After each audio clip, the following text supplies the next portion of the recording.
Boa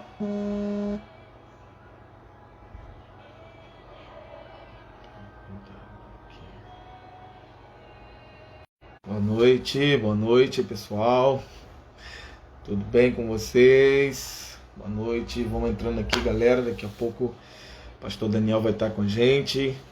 Que alegria, que privilégio a gente começar esse tempo aqui falando de algo tão precioso que o Senhor tem falado conosco, que é sobre avivamento. Oi, boa noite ao Célio, boa noite Fabi, boa noite todo mundo do Pará. Quem for chegando, coloca de onde você é. Aqui é Fabi do Pará, Louise, minha ovelha, Livinha, Manu, beijo, que saudade Manu, lá do Rio, saudade de vocês também, Fabi, todos vocês que estão chegando aqui, sejam muito bem-vindos. Quero pedir para vocês começarem a compartilhar com outras pessoas, comecem a enviar essa live para outras pessoas. Eu creio que Deus vai falar coisas poderosas nessa noite aqui. Sabe, há uma expectativa muito grande no meu coração. Vocês sabem que... Boa noite, Paula, de Quissamã. Boa noite, Laís, minha ovelha, Quissacite. Então, é verdade, eu amo Pará. Pará tem meu coração. Boa noite, Miri, aqui de Quissamã também. Pará tem meu coração por conta das pessoas, por causa do açaí. Meu Deus, Pará é uma terra maravilhosa. Mas assim, a gente louva a Deus por esse tempo que Ele está nos permitindo estar aqui. Eu tenho muita dificuldade com relação a fazer lives, entrar no universo que todo mundo está fazendo isso e fazer só por fazer. Saudade também, Carol, apareça, Deus abençoe. Isso não arde meu coração, eu vejo as pessoas fazendo, isso não me motiva, mas quando Deus me deu uma palavra, isso me incentivou e isso me ensinou que realmente era o tempo de fazer, era o tempo de acontecer. E para falar de avivamento, não existe ninguém para mim nesse momento que poderia nos trazer algo tão profundo quanto o pastor Daniel. Saudade também, Mazinha, saudade de todo mundo aí do Ceará. Um beijo para todo mundo de Missão Velha. Em breve, em nome de Jesus, nós estaremos juntos, para a glória do nome de Jesus. Então, como eu estava dizendo, eu louvo muito a Deus pela vida desse grande homem de Deus que é o pastor Daniel. Espero que ele apareça aqui. Já mandamos o link. Quero pedir ajuda aí do Fábio, da minha esposa. Se tiver aí, entre em contato com o pastor, fala que a gente já está aqui, já tem as pessoas chegando, e você que está chegando, você é muito bem-vindo. Eu sei que Deus vai falar coisas poderosas ao seu coração. Eu creio que está muito próximo de um grande avivamento, de um grande derramar de Deus ser liberado sobre a nossa nação, sobre as nações da terra. Eu tenho dito que esse tempo de dor, de sofrimento, quanto mais se aperta, quanto maior é a dor, em menos espaço de tempo, quando a dor é mais intensa, com um tempo menos espaçado, quer dizer que algo está para vir à luz. E eu creio que o que está para vir à luz é algo tão poderoso, é algo tão maravilhoso, que nós vamos ficar realmente extasiados com aquilo que Deus vai fazer. Eu creio que é o último e maior derramar da história, e eu creio que esse grande avivamento vai acontecer aqui no Brasil, entre nós. Nós seremos essa geração. Boa noite, doutor Quezinho. Seja muito bem-vindo. Saudade de você, meu amigo, minha ovelha. Em breve a gente vai estar junto aí no Ceará também, viu? Então vamos chegando para cá, a gente vai compartilhando essa live para outras pessoas. Daqui a pouco o pastor Daniel vai estar aqui. O pastor Daniel, ele é o líder da base da Jocum Acre. O pastor Daniel, ele é sociólogo, ele é psicanalista. O pastor Daniel é realmente um homem que Deus usou como um avivalista ali no estado do Acre. E ali a cidade de Rio Branco foi incendiada pelo poder de Deus, chacoalhada pela manifestação do Senhor. E eu creio que o Senhor está levantando outros avivalistas para esse tempo. A gente poderia estar falando de outros temas, mas eu creio que é uma palavra que Deus tem falado muito ao meu coração, que está em Jeremias. Quero trazer à memória aquilo que me dá esperança. E eu creio que a esperança que nos une, a esperança da ressurreição, a esperança em Jesus, a esperança que é Jesus, ela é muito maior do que qualquer outra situação que esteja acontecendo ao nosso redor. Então, eu quero já, no início dessa live, declarar que você seja cheio dessa viva esperança. Jesus ressuscitou e ele disse: aquele que crê em mim, ainda que morra, viverá. Meu Deus, Jesus ressuscitou e Jesus é a esperança da glória. Cristo em nós é a esperança da glória. Nós somos a esperança para esse mundo. A resposta já está dentro de nós. Para muitas perguntas que nós estamos fazendo, às vezes no lugar errado, e buscando no lugar errado, o Senhor já enxertou em nós. Ele já colocou em nós, Ele já nos deu o Espírito. E a Bíblia fala que o mesmo Espírito que ressuscitou Jesus dos mortos, Ele habita em nós. Meu Deus, o Espírito da ressurreição, o Espírito da ressurreição, Ele habita em mim, Ele habita em você. Nós não somos portadores da morte, nós somos portadores da vida. Nós não somos portadores das trevas, do caos. Nós somos portadores da vida e da esperança. Então eu quero assim, mesmo liberar palavras de esperança nessa noite. Eu creio que o pastor Daniel vai chegar daqui a pouco e viveremos esse tempo de lançar esperança. Está aqui homens de Deus como o pastor Lucas, está aqui chegando o pastor Vladimir, meu pastor. Vou estar numa live com ele na semana que vem. E o pastor Vladimir com certeza estará conosco aqui em uma das nossas lives sobre avivamento. Um grande homem de Deus, meu paizão na fé, alguém que caminha perto da gente, que a minha casa admira, que minha casa ama demais. Então, sejam bem-vindos, bem-vinda Alê, boa noite. Alê, minha ovelha também de Quissamã, Fátima, Fatinha, minha ovelha aqui de Quissamã também, boa noite. Minha mãe que está aqui também, Martinha. Então nós cremos que o Senhor tem liberado essa palavra sobre nós. Um tempo complicado, mas quando o povo estava no Egito, eles viveram também algo muito terrível. E pense, quando Moisés foi falar com o faraó para libertar o povo, sabe o que o faraó fez? O faraó falou: você quer saber de uma coisa? Vocês estão pedindo para libertar o povo, então quer saber de uma coisa? Eu vou dar mais peso para eles.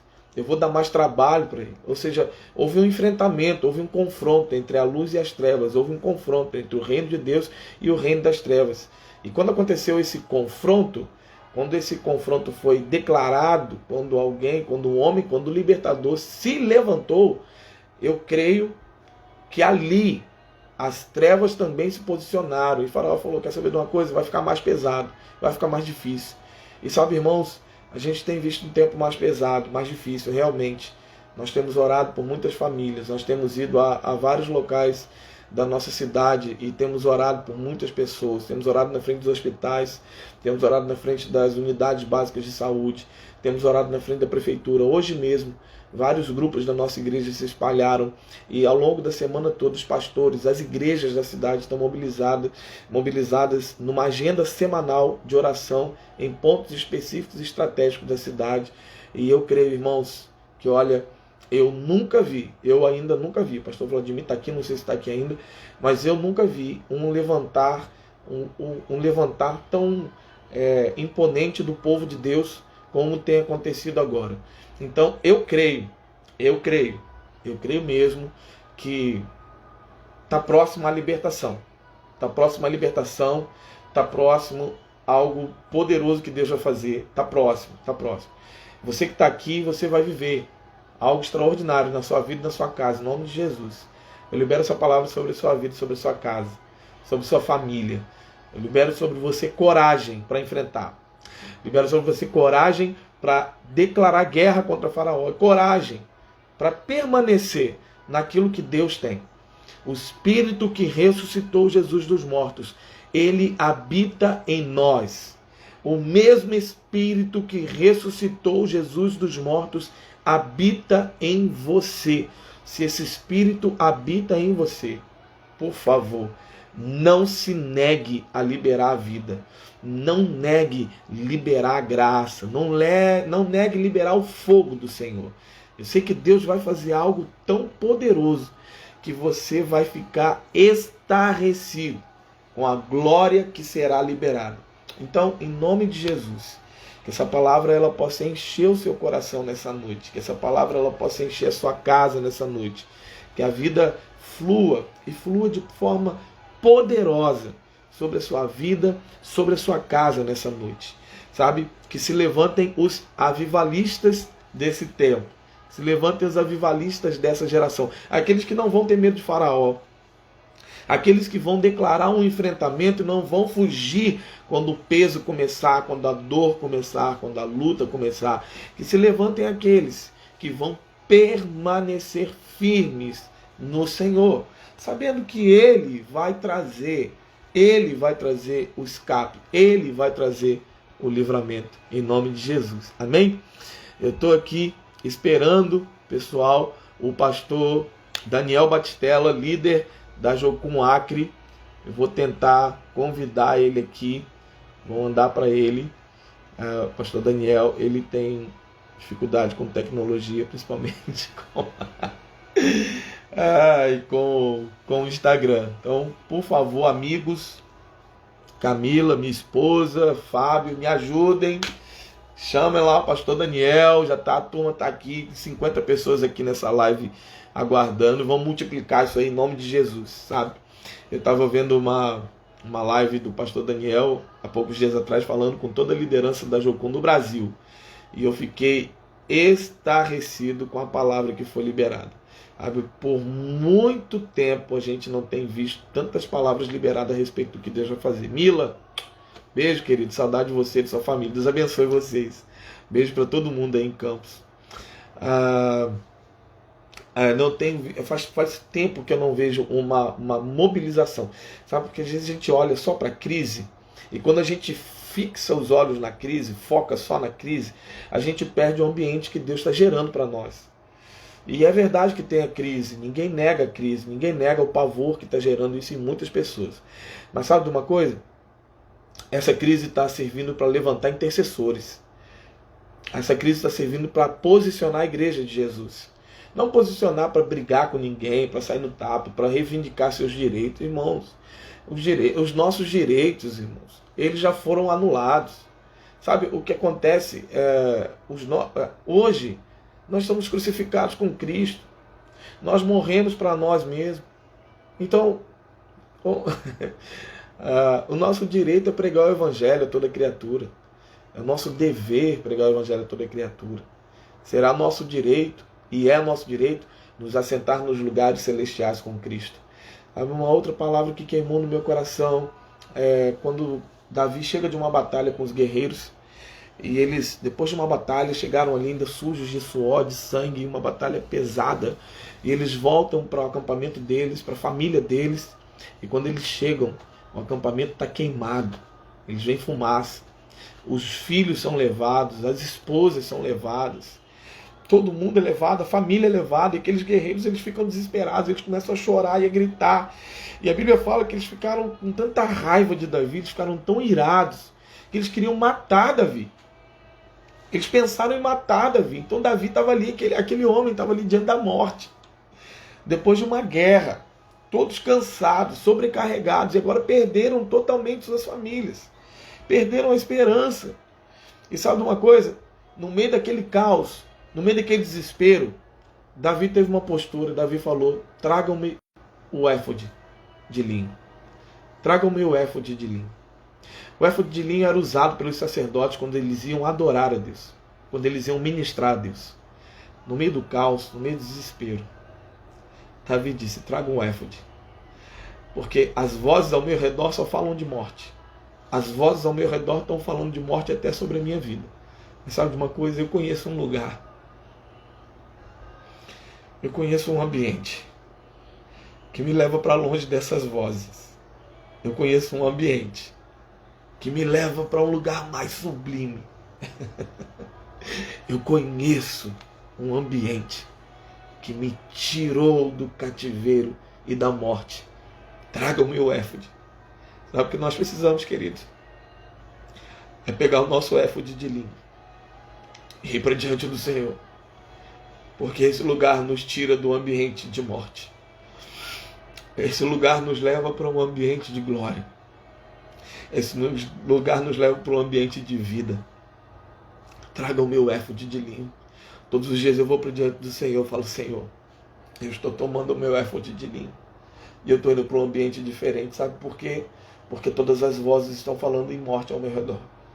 Mas a tua presença é a plenitude de alegria, a plenitude de vida. O teu reino é paz, justiça e alegria. As vozes ao meu redor falam de corrupção, falam de desespero, falam de matança, falam de genocídio. Mas sabe de uma coisa, Senhor? O Senhor continua no trono. O Senhor é o mesmo. E sabe o que Deus falou com Davi? Persiga os seus inimigos.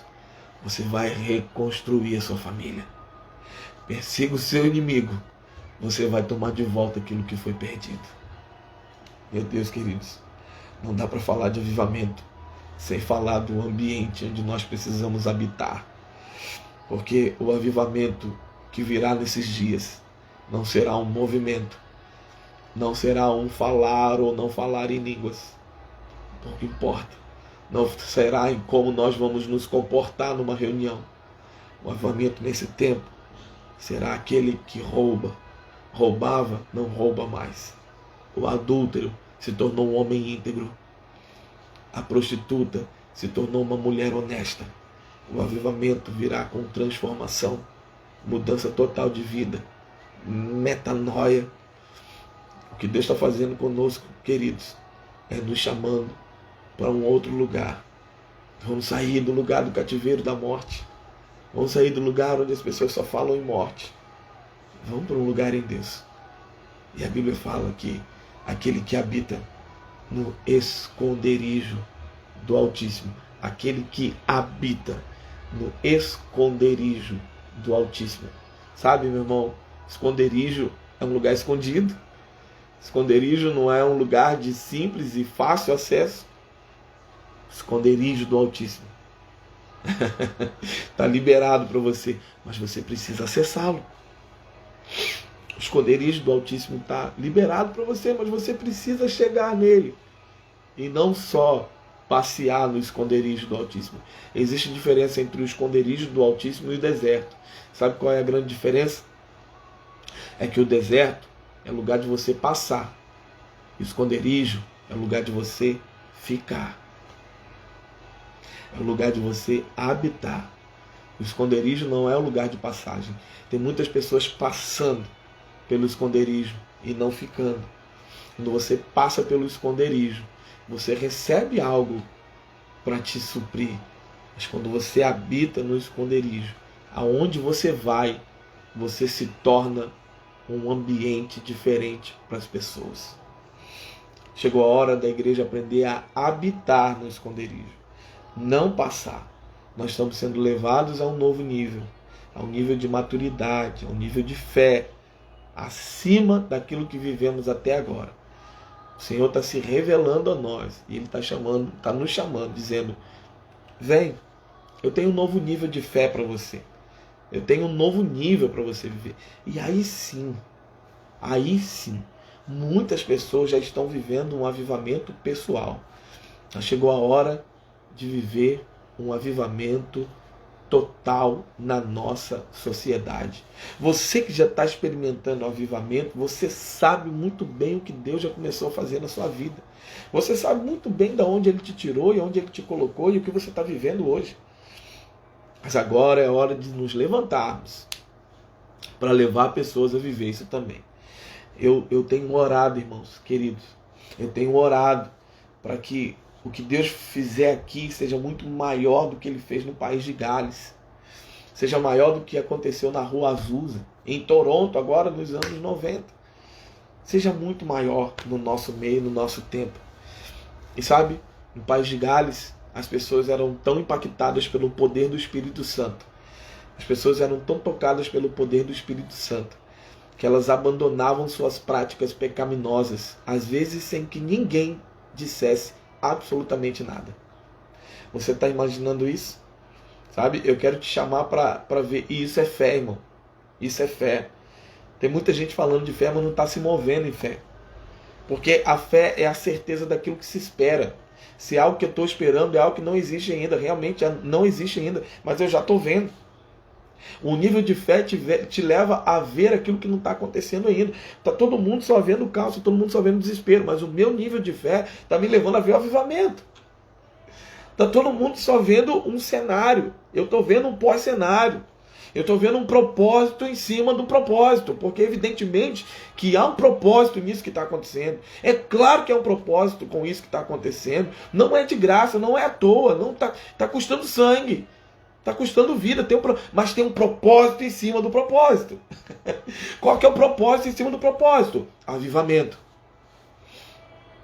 Porque o propósito da agora, para esse momento, é gerar fé, é nos levar para um lugar novo em fé, é nos levar para um lugar novo em Deus, nos levar para um lugar novo na presença, em purificação, em arrependimento, em quebrantamento, em alinhamento com aquilo que é prioridade para Deus, diferente daquilo que foi prioridade para mim e para a igreja por muitos anos.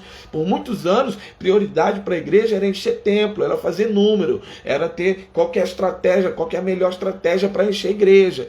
Quantos números eu tenho, quantas e quantas vezes eu cheguei perto de pastores fora daqui, em alguns lugares, e a roda de pastores, a gente chegava e falava, você é da onde? Você é de qual igreja? A gente falava de qual igreja, de onde que era. E a terceira pergunta sempre era, quantos membros tem na sua igreja? Qual é o número? As pessoas estavam preocupadas com o número, mas agora Deus está nos levando a um novo ambiente, a um novo momento. Porque agora a questão não são os números, queridos. A questão é o quanto são transformados aqueles que vêm para diante do Senhor em fé. A questão é quantos discípulos estão sendo gerados e não membros de igreja. Eu não sei se você sabe, mas o livro da vida, o rol de membros da igreja, ele não será anexado no livro da vida. Tem gente que está no rol de membros da igreja, mas não faz parte, não tem o nome no livro da vida. É crente há 60 anos, há 40 anos, querido, talvez é crente há 40, 50 anos, e você ainda não entendeu o que Deus está fazendo. Você parou no meio do caminho, você acha que já ouviu de tudo, que já viu de tudo, não precisa fazer mais nada. O Senhor está nos levando hoje para um novo nível em fé. Está nos levando a andar em fé e diferente daquilo que já foi há um tempo atrás. Diferente, porque hoje nós estamos face à morte. O apóstolo Paulo vai dizer, por amor a ti, nós somos entregues à morte todos os dias. Então eu creio que Deus tem algo muito poderoso para fazer. O pastor Daniel chegou aqui para nós. Se não der tempo aqui, a gente abre outra live. Vamos ver. O pastor aqui com a gente, eu creio que vai ser bem. Pastor Daniel! Aleluia! Boa noite, pastor Vinícius. Bem-vindo! Graças a Deus, irmão. Amém, pastor. Eu estava aconselhando uma pessoa, rapaz, e aí eu acabei até me esquecendo, né? A gente fica ali, né, mergulhado, envolvido ali num problema e acaba esquecendo. Né? Com certeza. Minha visão da live. Glória a Deus. Pois é. Pastor, uma honra enorme te receber. Falei um pouco aqui do seu currículo, só um pouco, porque demoraria talvez mais de uma hora para falar quem é o pastor Daniel. Mas eu quero dar, assim, liberdade para o senhor falar a seu respeito e falar. O tema é avivamento, pastor. E eu disse aqui que, para mim, se não fosse começar com o pastor Daniel, eu nem começaria. Então, quero que você fique à vontade para falar um pouquinho para a gente o que Deus está fazendo, o que Deus está falando aí com o senhor, com o povo, se apresentasse e deixasse Deus te usar. Em nome de Jesus. Amém, meus queridos. A graça e a paz do Senhor. É uma alegria estarmos juntos aqui com o Vinícius, né? Vinícius é com um filho, né? Muito precioso, jovem, ele e sua esposa aí. Nós estivemos juntos lá em Campos, né? No Rio. Foi um tempo muito alegre, né? Muito cheio de Deus, muito especial, muito sobrenatural. Bem, Deus tem falado muito conosco sobre avivamento e transformação desse tempo, né? Aliás, Deus, em toda a história da igreja, né? Sempre desejou esse avivamento. E o primeiro, assim, no Novo Testamento, obviamente, foi Pentecoste, foi algo tão poderoso que se estendeu, né, até o ano, praticamente o ano 300, né, da nossa era, 312, quando Constantino, enfim, aderiu, né? Parou de perseguir a igreja e depois, em 332, tornou o cristianismo praticamente como religião oficial do Estado. Mas nesses 300 e poucos anos, a igreja era uma igreja de mártires, né? A maior honra, a maior glória, né, de qualquer pregador do evangelho, seja apóstolo, evangelista, pastor, era seguir o seu mestre, ou seja, dar a sua vida pelo evangelho, né? O maior valor era esse. E eram pessoas cheias de Deus que despojavam de tudo, né, na perseguição para pregar. E cada um que falecia, né, ou era martirizado, dezenas, né, se convertiam aí no seu lugar e sem uso de nenhuma arma, né? Os cristãos conquistaram Roma, o maior império da história, e a maioria dos romanos foram se entregando, né, ao Senhor Jesus. Enquanto cidadãos romanos jogavam seus doentes nas ruas, né, os cristãos recolhiam os doentes, eles até morriam, né, com a mesma doença. Mas eles praticavam o amor, né, que para os romanos era uma fraqueza. Então podemos dizer que foi um avivamento, né, de entrega total, de olhar para a cruz, de olhar o Senhor. Eles eram desapegados, era uma igreja desapegada, e uma igreja que tinha realmente, né, o alvo final, a glória do céu, e esperava a vinda do Senhor desde aquele tempo, né? Então foi talvez o avivamento mais marcante, mais poderoso, mais influenciador de todos. E depois, com a união da igreja e o Estado, foi bom e ruim, né? Foi bom porque a cosmovisão bíblica começou a ser ensinada, fundadas escolas, universidades, né? Toda a ciência era baseada numa cosmovisão bíblica, isso foi bom. E o ruim é que se conquistava os povos através agora de armas, né? De guerra, não mais pelo evangelho, né? Então, onde Roma chegava, impunha o cristianismo. Isso trouxe um problema muito sério, né, com os muçulmanos, que vieram depois a ter ódio dos cristãos até hoje, né? Nós temos esse problema porque a igreja não chegou lá, né? Como era a igreja primitiva, né? A igreja de Marcos, mas pelo contrário, uma igreja usando a força, né? Força do Estado. Então, vieram um tempo chamado das trevas, vamos dizer assim, né? Em que a igreja foi se corrompendo, mas tinha coisas boas também, né? Como nós dissemos, todas as áreas da sociedade, a arte, por exemplo. Estive lá até no Vaticano, né, em Roma, andando por lá, e vi que toda a arte era cristã, né? E mesmo aquelas pinturas todas, grande parte delas não são idolatria, né? São um modo de ensino através da arte. Você olha um quadro daquele, você vê Jesus em Samaritano, num quadro, você vê o nascimento de Jesus em outro, você vê Então aquilo não é idolatria, aquilo, você vê aquilo e alguém se pergunta o que é isso? Ah, que era Jesus e a mulher samaritana. E a pessoa já ensina, né? Aquele episódio. Então as artes foram influenciadas, a cultura, né? A política. Só que dessa forma, né? Corrompida depois. E aí depois nós temos o grande avivamento, né? Com a reforma.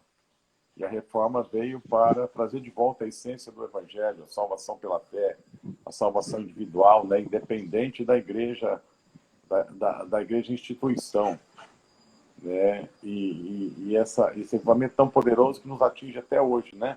A Bíblia foi impressa, o primeiro livro impresso, começou a ser traduzido e é traduzido até hoje. Por isso que estivemos lá entre os banauás. Inclusive, os banauás estão vivendo um avivamento interessante hoje, né? Estão vivendo esse avivamento, Vinícius, porque eles leem a Bíblia agora na língua deles e começam a chorar. Porque eles lembram daquele tempo que nós pregávamos, quando não tinha a Bíblia. Eles falam, mas é assim mesmo que acontece, assim mesmo que é. E eles amam a palavra de Deus, né? Então, esse equipamento perdura, né? E nós devemos valorizar muito a Bíblia que nós temos, né, na língua portuguesa e continuar, né, levantando missionários pelas nações. E esse equipamento perdura e ele trouxe de volta, né, a essência. E, obviamente, que depois também houveram as distorções, né? E mesmo no meio protestante, houve até a Inquisição protestante, né? Também. Mas depois Deus levantou outros movimentos, né? Como Wesley. Wesley e os seus discípulos, eles foram os causadores de um grande avivamento na Inglaterra, né? que alcançou o país todo. Interessante a vida de Wesley, que ele foi criado numa igreja anglicana, se não me engano, né? O pai tinha 17 filhos, né? Coitada dessa mãe aí, né?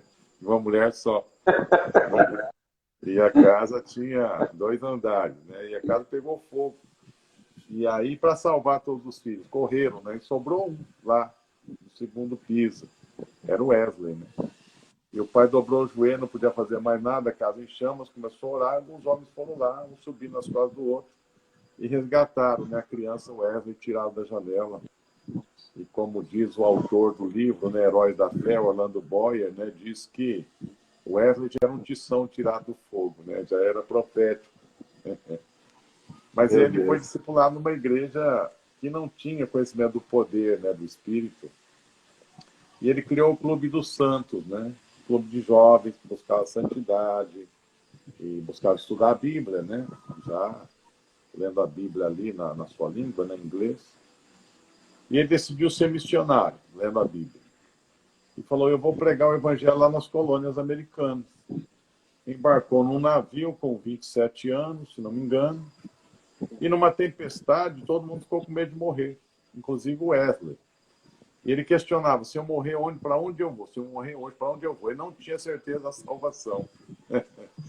E aí, então, ele viu um grupo de moravianos ali, de jovens, né, que estavam dando glória a Deus na tempestade, muito seguros. Terminou a tempestade, foram lavar o coberto do navio. Encostou neles, perguntou quem são vocês, né, e a atitude de vocês. Aí eles pregaram para ele. E aí o Wesley entendeu. Como que eu vou ser missionário se nem salvo eu sou? E voltou para a Inglaterra. E lá foi participar das reuniões dos moravianos e um dia, um dirigente lá, né, da reunião, abriu a Bíblia lá no livro de Romanos e disse, hoje nós vamos estudar Romanos, né, capítulo 1 capítulo 8. E eu vou ler aqui os comentários de Lutero sobre Romanos.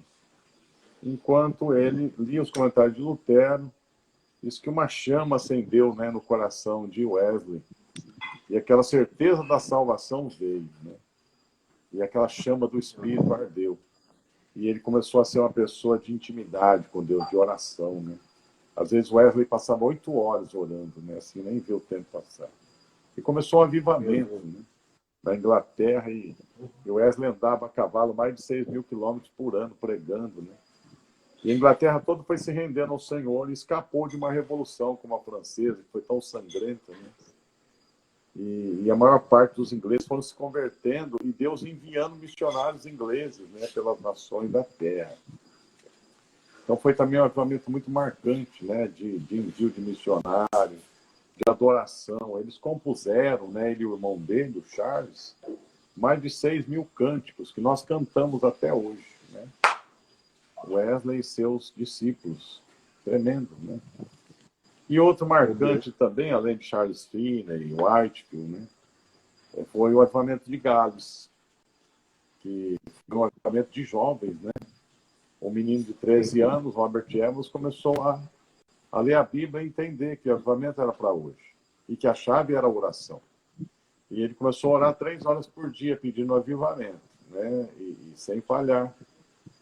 E nessa disciplina de busca ao Senhor por 13 anos, quando ele completou 26 anos, irrompeu um grande avivamento.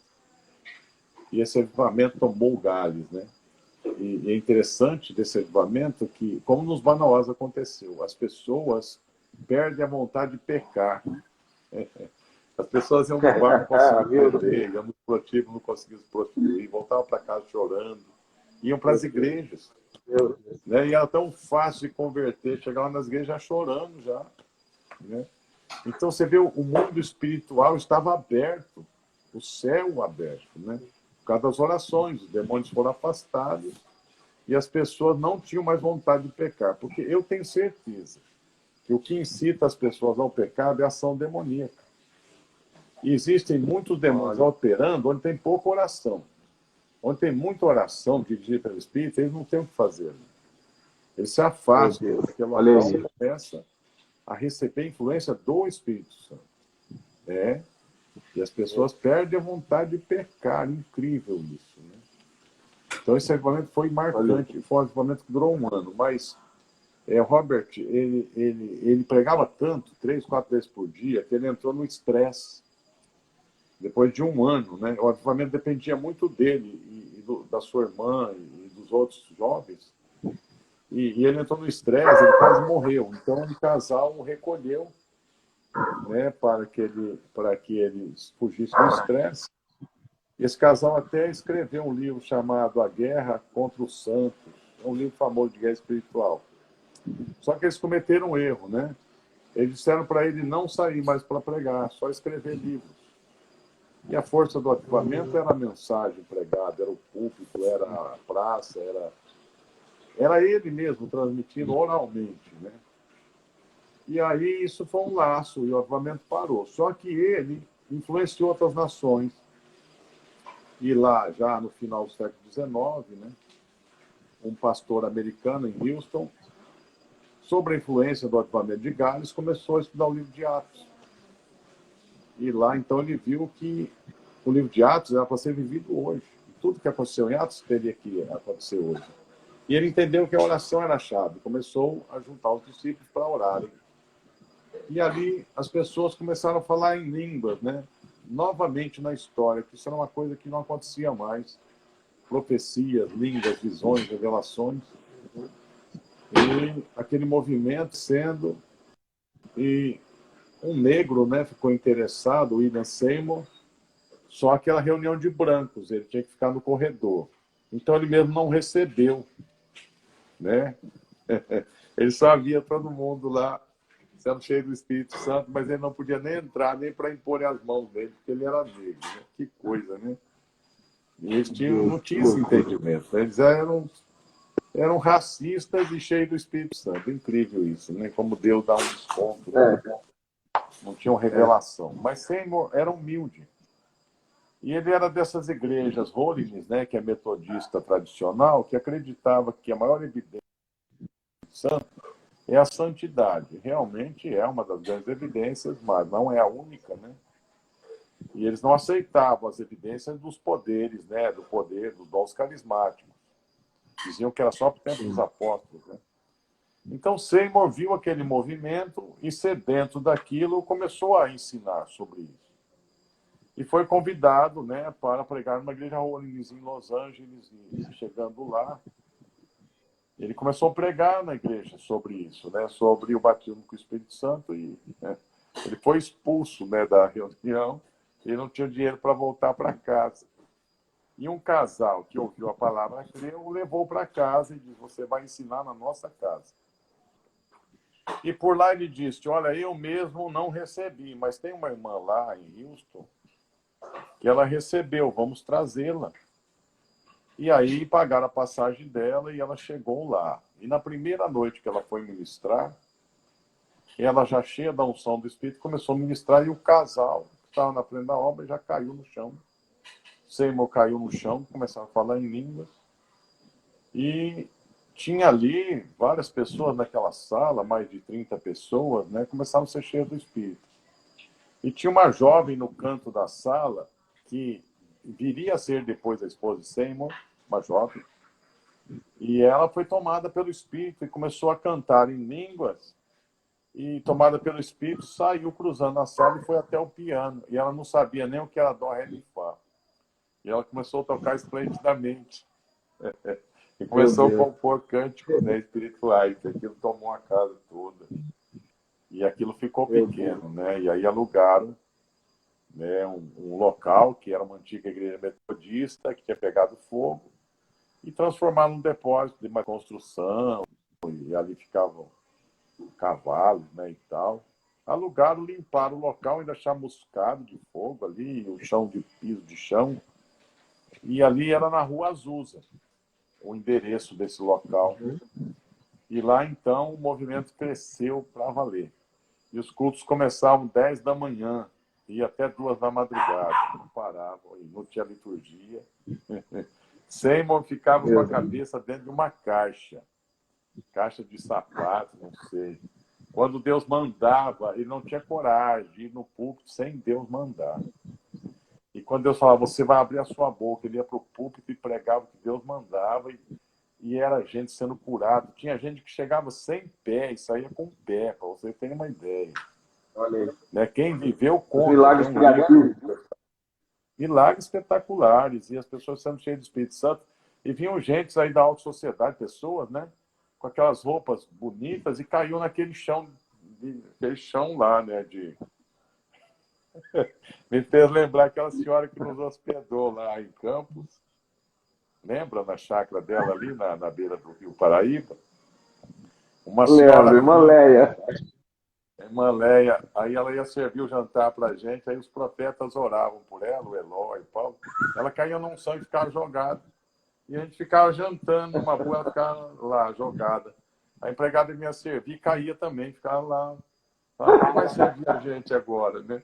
Não, deixa assim mesmo, jantar. Aí elas levantavam, a gente orava, elas caíam de novo. Era caso tomasse não são, rapaz. E ela é muito brincalhão, né? Uma senhora idosa, aí ela vinha, né, servir a gente, e toda hora ela caía, ela falava, vocês me pagam, né? E ela cheia do espírito já, né? E aí faziam brincadeira com ela, né? Ela fina, né? Ah, vem servir aqui, panela velha que faz comida boa. Mas foi tão bacana aquele tempo lá. E vocês me pagam. Foi Mas ela especial. não veio não são. Ela falou, olha, vieram pregadores do Brasil todo aqui, mas eu nunca vou esquecer de vocês. Vocês são demais, vocês são muito alegres, espontâneos, cheios de Deus, né? Mas era o dia todo rindo e caindo na unção e ficava lá jogado, né? Então parecia parecia o que acontecia ali em A turma aqui Azusa, está né? ansiosa, pastor, para vocês virem. Eu fico contando essas coisas de vocês. Está todo mundo ansioso para vocês virem aqui. Eu já vou contando antes, porque eles não ficaram muito apavorados com o Lói, né? Ontem ele já aprontou no culto aqui. Todos os cultos eu prego e depois ele ministra o povo, né? Rapaz, aí é uma quebradeira só, meu Deus. Imagina. Então, e aí, aí esse avivamento... Tá falando das pessoas finas já, né? Então, o avivamento de Azusa, ele foi tão posicionado para as nações, né? E lá, dois amigos suecos foram cheios do Espírito e um profeta falou, vocês têm que ir para o Brasil, começar uma obra lá. E vieram sem saber falar nem bom dia em português, né? Desembarcaram no Porto de Belém, 1910, por aí, né? E com $90 no bolso. E se casaram com, né, cada um com uma sueca e tiveram um ministério de 30 anos, fundaram a Assembleia de Deus aqui, de 1.000 pessoas, né, em 30 anos, né, e começou um movimento pentecostal no Brasil com esses dois suecos e as duas esposas, né, Daniel Berg e Gunnar Wingren. Então vieram de Azusa, e muitos movimentos vieram de Azusa, né. E aí se seguiu o avivamento nos anos 40, quando eu me converti nos anos 70 e 80 também tivemos alguns, né. Nos Banauás, a tribo toda se converteu aqui no Acre, foi de 2001 a 2007, chegamos a 50% de evangélicos, né, nesse período, assim, foi muito forte, né. Meu Deus. E agora, parece que de um tempo para cá, houve um certo esfriamento, vamos dizer assim, né, as pessoas pararam de orar como deveriam, de buscar, e foram se acomodando, na verdade, né. As igrejas cheias e a mensagem era mais uma mensagem, né, de autoestima, autoajuda e mensagens assim de prosperidade, etc. E foram deixando de lado a essência, né, do evangelho, a intimidade com Deus, o quebrantamento, né, ser cheio do Espírito, a santidade. E então deu no que deu, né? Os demônios voltaram com tudo. Voltaram 7 vezes piores, né? O mundo espiritual ficou novamente pesado. E o Brasil começou a ser vítima de uma onda de facção como nunca, né? De mortandade, agora de vírus. E enquanto nos púlpitos ficavam pregando prosperidade, prosperidade, prosperidade, agora vem uma recessão terrível. Não prepararam o povo para o dia da crise, né? Não prepararam o povo para combater o mal mesmo, os demônios estarem cheios do Espírito. E aí nós estamos vivendo isso, e agora o avivamento está exigindo muito mais, né? Porque parece que as pessoas estão desacreditadas de tudo. E nem podem quase congregar, né? Tem que ficar ouvindo as lives e tal, né?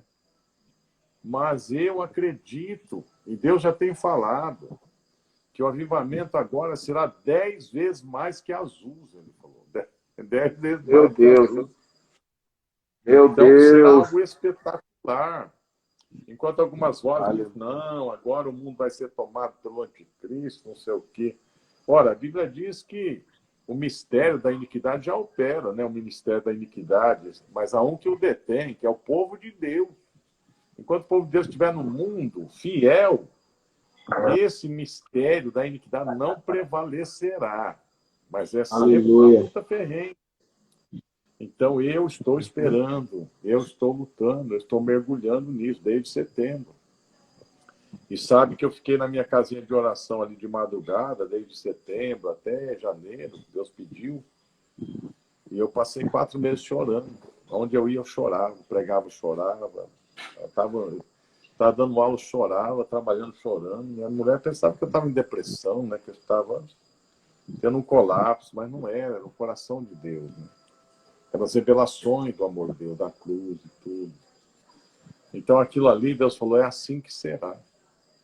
O meu povo, eles vão ser tão quebrantados, meu filho, eles vão renunciar com facilidade, sabe? Tudo que eu pedi, eu vou enchê-los de um amor, de uma compaixão, que as pessoas vão ser transformadas, assim, será tão fácil pregar. Você vai abrir a boca, as pessoas já vão se quebrantar, você vai abraçar, já vão quebrantar. Você vai começar a pregar, depois você vai ser tomado ali, o Espírito vai tomar, você acabou a pregação, acabou o que você ia falar, e as pessoas vão ser tomadas e se convertendo. Vai ser assim, né? Azul era assim, o povo ficava lá fora esperando para ter chance de entrar ali dentro. E quem estava lá dentro não queria sair. E eram tomados, né? E ficavam ali, não via o tempo passar. Então isso está voltando. Só que sempre, sempre foi a chave, né? A oração contínua. Então não é para reclamar que está em casa, que não pode trabalhar, que não pode sair. Tem que aproveitar que está em casa e orar, ué. Deus está falando, olha, é um tempo que eu providenciei para vocês ficarem em casa para me buscarem, porque os crentes dizem, nós não temos tempo, estamos trabalhando, não sei o quê, não dá tempo para nada, não dá tempo nem para ir para o culto. Ora, agora tem tempo para tudo. Mas eles ficam reclamando em vez de orar, né? Ficam murmurando, ficam na rede social, debatendo coisas que não tem nem sentido. E que era para orar, para buscar Deus, para se derramar. Porque muitos falam, eu sonho um dia, pastor, ter tempo para ficar adorando e orando, intercedendo. Pois está aí, meu irmão. Coloca um CD de adoração, se tranca no quarto e busca o Senhor e se derrame lá até você pegar fogo, né? Porque Deus é fogo. Quem está perto de Deus fica incendiado. Meu Deus. Ele pode dizer, Meu você Deus. fazer come vermelho. Por que você anda vermelho? Eu falo, eu ando vermelho por causa do fogo. O fogo está Meu aqui. Deus. Aleluia. A gente tem que andar incendiado, né? Aí outro dia eu estava falando assim, que fogo é esse, Jesus? Ele falou, é o mesmo fogo que João viu nos meus olhos. É o fogo da paixão, o fogo do meu amor, pela minha noiva, pela minha igreja. Esse é o fogo. Você tem que andar nesse fogo, filho, né? Esse fogo que é fiel, que é leal, que te leva a ser um apaixonado por mim, né? Ser tão leal.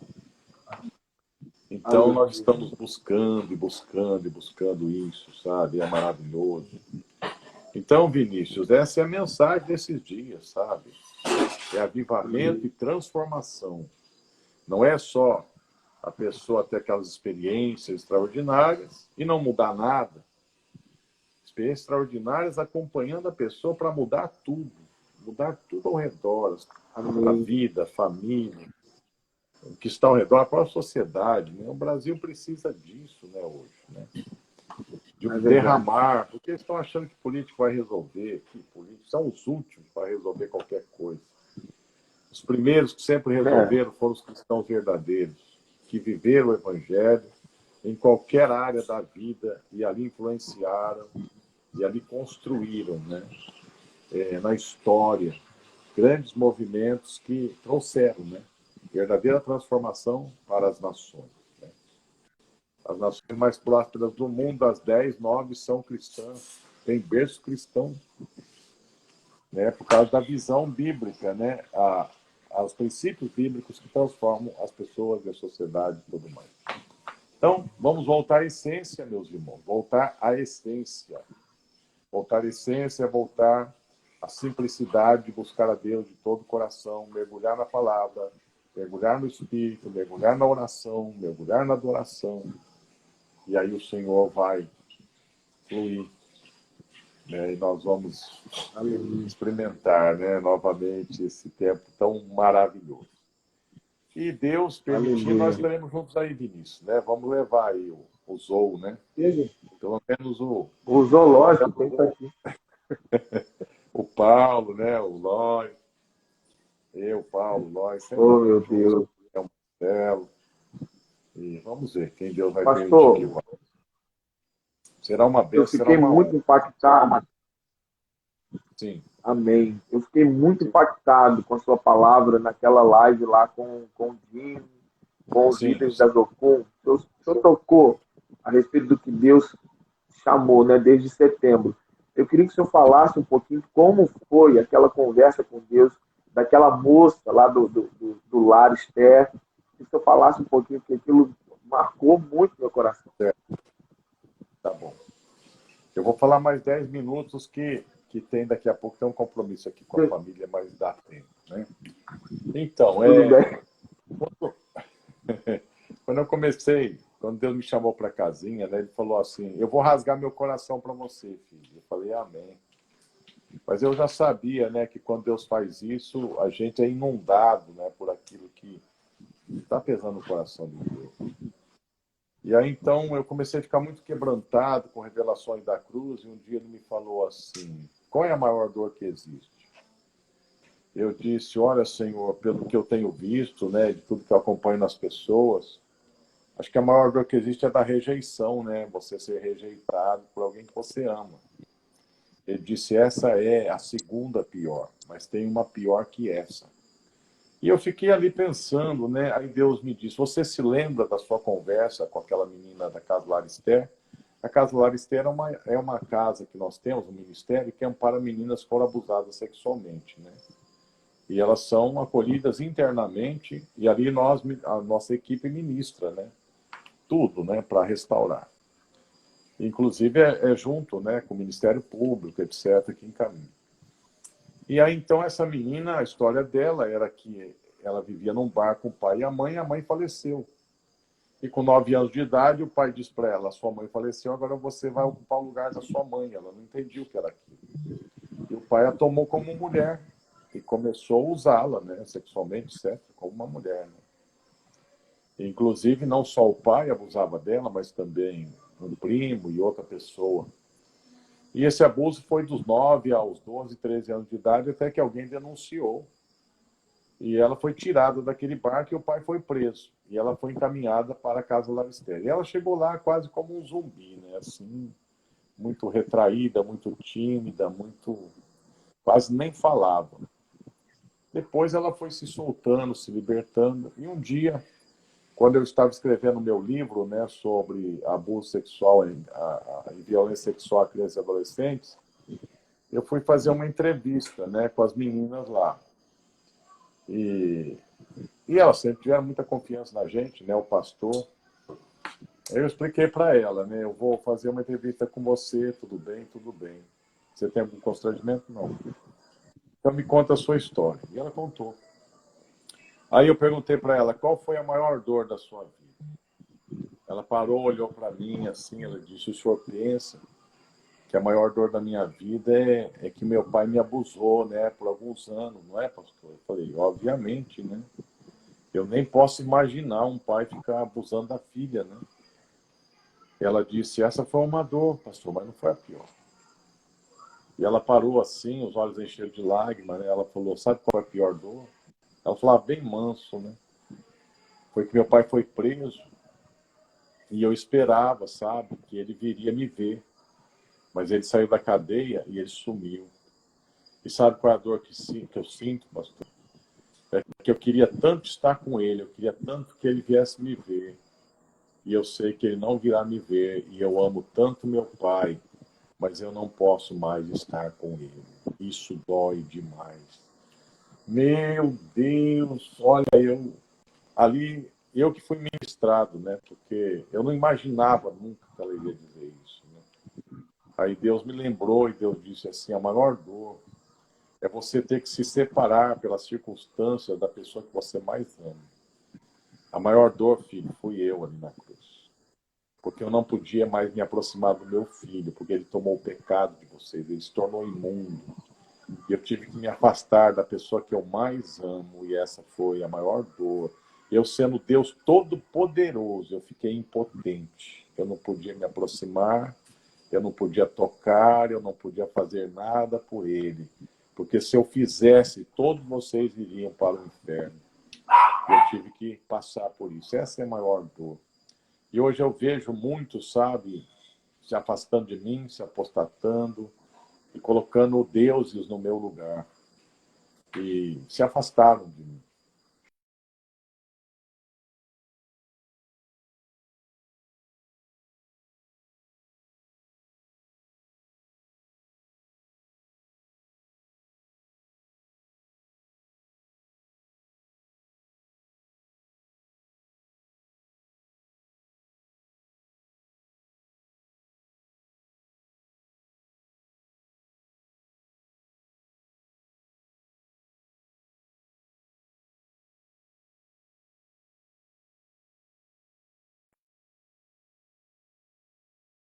Chorando, se reconcilia.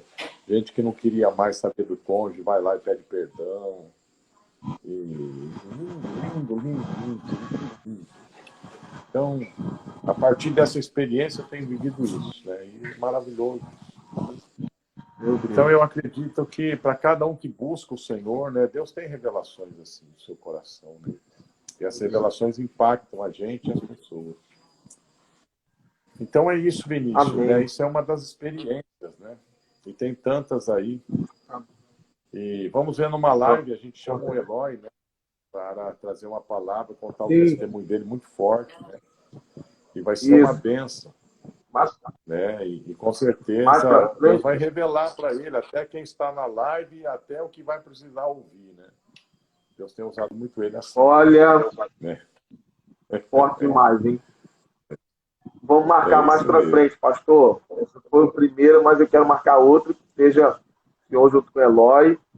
E aí essa turma aí vai ver que ele não chega e entrega o CPF, não. Ele entrega a certidão de nascimento, ele entrega o histórico criminal.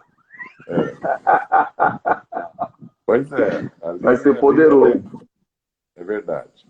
Então, quero agradecer a oportunidade, Vinícius, né? Mandar um abraço para todos que nos acompanham, né? A graça e a paz. E eu vou precisar ir agora, né? Tenho um compromisso de família. Mas foi uma honra, viu? Uma alegria. E vamos programar a nossa ida aí, né? Para a sua cidade aí. Eu esqueço o nome dela, né? Essa cidade aí. Issamã. Isso, Issamã. Tá certo. Grande abraço a todos. Pastor, obrigado. Amém. Obrigado por tudo. Deus abençoe. Abraço da pastora Fátima, dos filhos, a turma toda aí do zoológico. Saudade de todo mundo aí. Em breve, pode ter certeza que esse ano ainda vocês vão estar aqui. E aí vai ser aquele pavor no meio de todo mundo aqui. Essa cidade vai voar demônio para tudo que é lado. Em nome de Jesus. Se Deus quiser. Amém. Assim esperamos. Um abraço. Pai.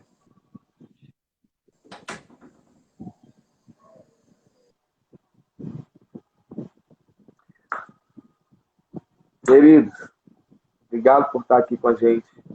Obrigado por ouvirem até agora. Quem estava desde o início e viu depois, perceberam um alinhamento entre o que Deus está falando. Louvado seja o nome de Jesus. Nós estamos próximos de viver o maior avivamento que essa história já viu. 10 vezes maior do que a Rua Azul. Essa live vai ficar gravada. Você vai poder enviar para outras pessoas. Que seja uma palavra de esperança no meio do caos. Que você seja o portador da esperança. Que você seja o avivalista. Que se levantem mais, Wesley. Pessoas que vão orar por 3, 8 horas ininterruptas, vão consagrar seu coração a Deus e juntos afastar os demônios para que vidas sejam libertas, pessoas sejam transformadas no poder do Espírito em nome de Jesus. Beijo em todos. Amo vocês, minhas ovelhas. Obrigado por estarem aqui. Vocês de fora, vocês de outros lugares. Obrigado por estarem conosco. Toda sexta-feira, 21 horas, às 21, deixa salvo registrado na sua agenda. Semana que vem vai ter um novo convidado e eu tenho certeza que vai ser poderoso também. Deus abençoe, queridos. Paz do Senhor. Um abraço a todos. Luiz, Fernanda, Alcélio, Gabriel, Rômulo. Que Deus transborde sobre vocês. Isabela, Emiline, Leandro, minha esposa Camila, Isabelle, Fernando, o Fábio Brandão, beijo para você, meu amigo, Marta Raquel, galera de Custodópolis, beijo para todos vocês, obrigado por estarem com a gente, Bia, Lia, Miguel, Aline, Ronaldo, Laís, sejam abençoados, você e sua casa, que o Senhor te abençoe e te guarde, o Senhor faça resplandecer o seu rosto sobre ti, e dê misericórdia de ti, e o Senhor sobre ti levante seu rosto e dê a paz agora e sempre, em nome de Jesus, amém. Amém, amém. Beijo, Sofia, João, Fatinha, Ramon, Brabo, Lohane, Rose. Beijo para todo mundo. Amo vocês. Deus abençoe. Vamos firmes, vamos juntos, Sabrina. Vamos firmes, vamos juntos a ler. Em nome de Jesus, transbordar sobre nossa cidade e sobre a nação brasileira.